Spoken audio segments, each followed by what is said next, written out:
पंतप्रधान नरेंद्र मोदी आज महाराष्ट्र दौऱ्यावर 30,000 कोटींच्या प्रकल्पांचं लोकार्पण.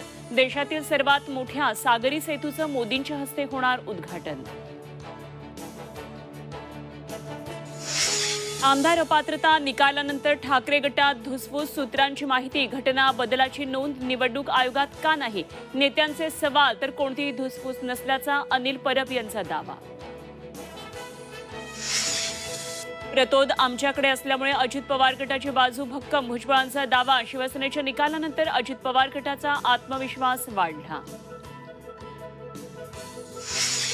सुनील केदारांच्या अडचणी आणखी वाढल्या. पोलिसांनी दाखल केलेल्या गुन्ह्यात वाढ करत आणखी काही कलमं जोडली.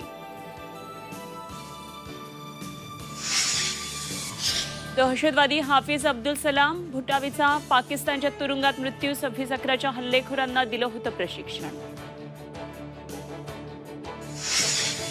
शिवम दुबेच्या वादळी अर्धशतकाच्या जोरावर भारताचा शानदार विजय. अफगाणिस्तानवर 6 विकेट्सनं मात.